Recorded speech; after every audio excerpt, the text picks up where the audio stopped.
Morning students, hi, how are you? I hope all of you well.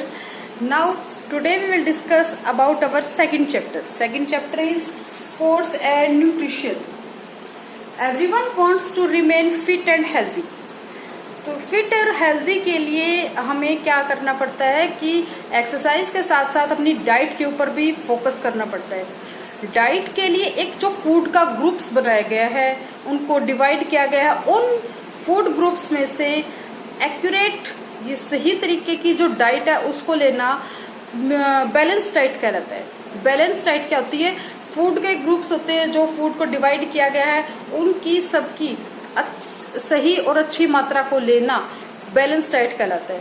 देखो, जैसे balance diet में आ जाते हैं फूड ग्रुप, आपने सुना ही होगा, protein, vitamins, minerals, water, fat. ये सारे क्या होता है कि ये फूड के ग्रुप बनाए गए हैं।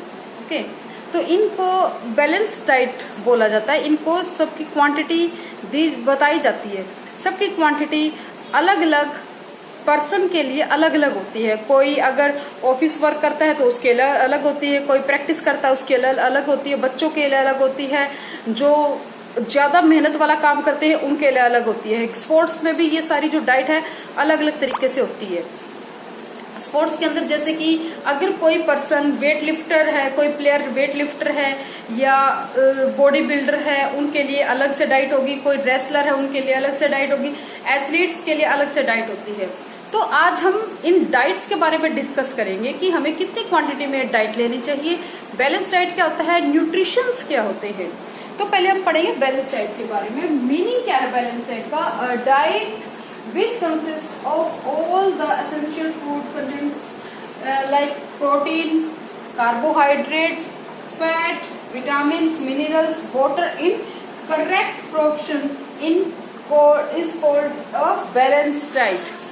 बैलेंस डाइट के बारे में सारी जो आपको बताया गया नाम, ये सारे प्रोटीन, विटामिन्स, ये सारे इक्वली लेना। ओके, नेक्स्ट है बेटा, जैसे कि न्यूट्रिशन, यहाँ पे लिखा है न्यूट्रिशन। वर्ड क्या है?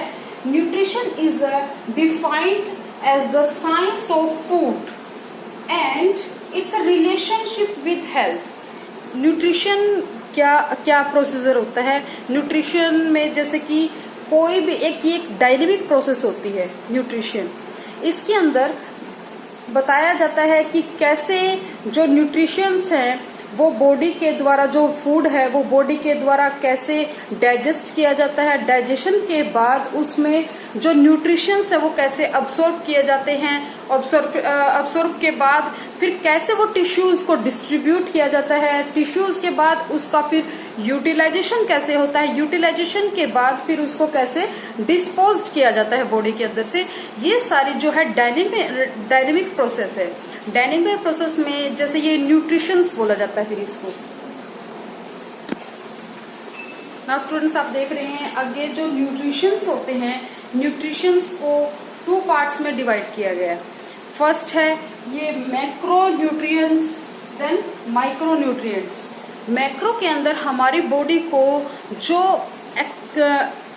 ज्यादा क्वांटिटी की रिक्वायरमेंट होती है, इसकी मोर क्वांटिटी बॉडी को रिक्वायर्ड होती है, और मैक्रो की होती है कम क्वांटिटी होती है, वो माइक्रो छोटा के लिए हो जाएगा। जैसे कि तो इसमें क्या होता है कि बेटा, जैसे मैक्रो है, मैक्रो के अंदर ये आते हैं carbohydrates, fat, protein, water. Quantity ज्यादा चाहिए है बट इतनी भी ज्यादा नहीं होती कि वो बॉडी के लिए फिर एक्सेस होती है। Excess is harmful for our body, ठीक है। और माइक्रो मिनरल्स और विटामिन्स, इनकी क्वांटिटी बॉडी को थोड़ी कम होती है, बट इनके बिना अगर मान लो क्वांटिटी थोड़ी चाहिए, लेकिन अगर ये बॉडी को बिल्कुल भी ना मिले तो इनसे कुछ डिफिशियंसी हो जाती है बॉडी के अंदर, जिससे कि बॉडी के अंदर कुछ अलग टाइप से, जैसे कि आंखों में स्वेलिंग वगैरह आना, होठ वगैरह फटना, ये अलग अलग डिजीज की वजह से होता है। ये कई बार विटामिन की वजह से हो जाता है, ठीक है। तो अब हम पढ़ रहे हैं मैक्रो न्यूट्रिएंट्स। हाँ जी बेटा, जो कार्बोहाइड्रेट्स होते हैं वो 3 चीजों से मिलके बनते हैं, जैसे कार्बो प्लस हाइड्रे प्लस 8। कार्बो में आता है कार्बन प्लस हाइड्रोजन, 8 का मीनिंग आता है यहाँ पे ऑक्सीजन। तो ये इन चीजों से मिलकर बने होते हैं। इनके जो रेशो होते हैं, रेशो में 2.1 हाइड्रोजन प्लस ऑक्सीजन, हाइड्रोजन 2 होते हैं, ऑक्सीजन का 1 पार्ट होता है, जैसे कि वाटर का होता है H2O। इसी टाइप से इसकी भी रेशो यही रहती है कार्बोहाइड्रेट्स की। कार्बोहाइड्रेट्स के आगे 2 पार्ट्स में डिवाइड किया गया है, इसको 2 पार्ट्स में आता है, जैसे कि एक तो है सिंपल कार्बोहाइड्रेट और दूसरा होता है कॉम्प्लेक्स कार्बोहाइड्रेट। सिंपल कार्बोहाइड्रेट्स के अंदर आते हैं जैसे ग्लूकोज, फ्रक्टोज, मेल्टोज, लैक्टोज और माल्टोज। ठीक है, ये सारे आते हैं सिंपल कार्बोहाइड्रेट्स के अंदर। सिंपल कार्बोहाइड्रेट्स में ये एक ध्यान रखने वाली बात है, 2 टाइप से होते हैं, जैसे सिंपल और कॉम्प्लेक्स। सिंपल के अंदर में ये वाटर सोल्यूबल होता है, वाटर के अंदर सोल्यूबल है, लाइक स्वीट इन टेस्ट, जैसे कि अपने घर पे मिल जाते हैं, चीनी है, खांड है, बूरा है, देसी भाषा में जैसे बोलते हैं ना इनको, और जो गुड़ है, शक्कर है, ये सारे हैं कार्बोहाइड्रेट्स। लेकिन ये सारे क्या सिंपल कार्बोहाइड्रेट्स हैं। कॉम्प्लेक्स कार्बोहाइड्रेट के अंदर क्रिस्टलाइन होते हैं, ये क्रिस्टलाइन यानी कि छोटे छोटे जिसमें दाने वगैरह भी होते हैं, लाइक शुगर चीनी वगैरह का आपका जब भी एग्जांपल बताया है, चीनी, गुड़, बूरा, शक्कर जो होते हैं इस टाइप से क्रिस्टलाइन होते हैं।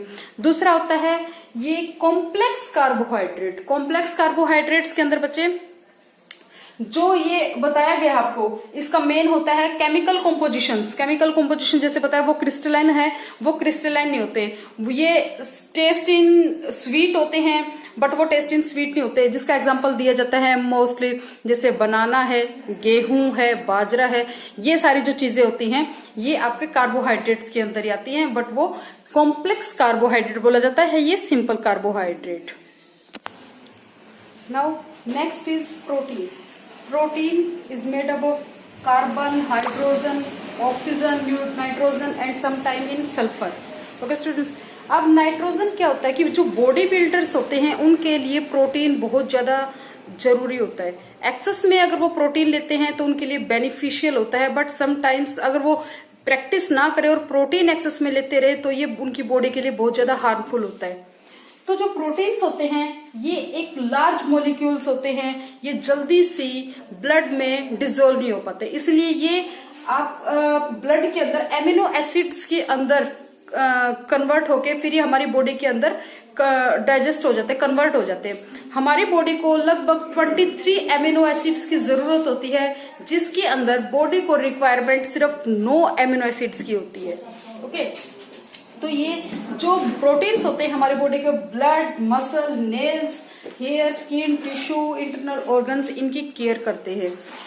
जो अगर हम प्रोटीन की जो क्वांटिटी होती है डेली की 0.36 ग्राम होती है। ओके, अगर हम एक्सेस में ले लेते हैं तो ये आपको बताया है जैसे हार्ट डिजीज वगैरह इस टाइप से डिजीज हो जाते हैं कुछ, और जो खासकर एनिमल प्रोटीन होता है वो बहुत ही ज्यादा डेंजरस होता है, वो एक्सेस में नहीं लेना चाहिए।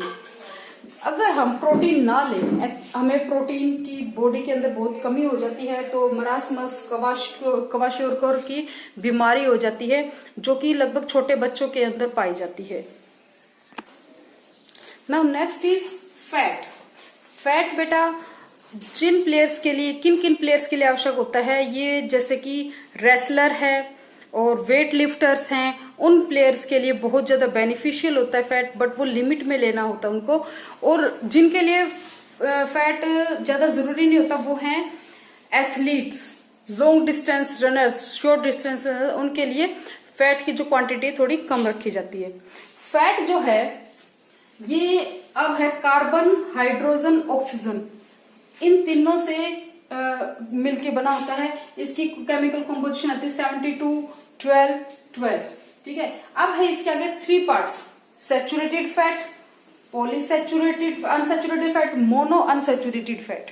सैचुरेटेड फैट जैसे कि ये बहुत घी वगैरह जो घर में लेते हैं, तेल वगैरह उनमें मिलता है, बिस्कुट्स, पेस्ट्रीज, पैटीज वगैरह जो बनाते हैं वो इसी से बनते हैं।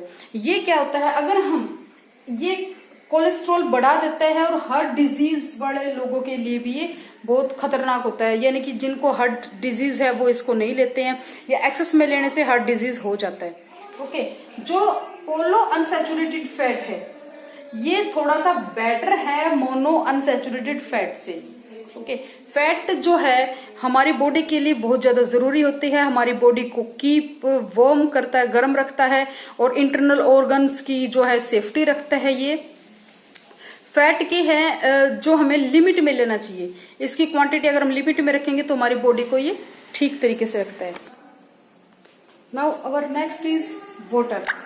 वाटर क्या है बेटा, पहले तो यूनिसेफ ने इसको माइक्रो न्यूट्रिएंट्स के अंदर रखा था, बट इसकी लार्ज क्वांटिटी को हम कंज्यूम करते हैं, तो उसके कारण यूएसडीए ने इसको मैक्रो न्यूट्रिएंट्स के अंदर रखा है। तो मैक्रो न्यूट्रिएंट्स में जो वाटर आता है तो इसमें हाइड्रोजन और ऑक्सीजन होते हैं, इनका रेशो रहता है 2:1 रहता है। तो ये क्या करता है वाटर ब्लड के अंदर, तो ब्लड हमारी body contains 90% of blood, body के अंदर 90% जो ब्लड रहता है, तो बॉडी का टेम्परेचर ये नॉर्मल रखता है। एक्सक्रीशन ऑफ वेस्ट प्रोडक्ट्स में भी ये हेल्प करता है, हमारे जो मेटाबॉलिज्म है इसमें भी बहुत ज्यादा हेल्पफुल रहता है। ओके।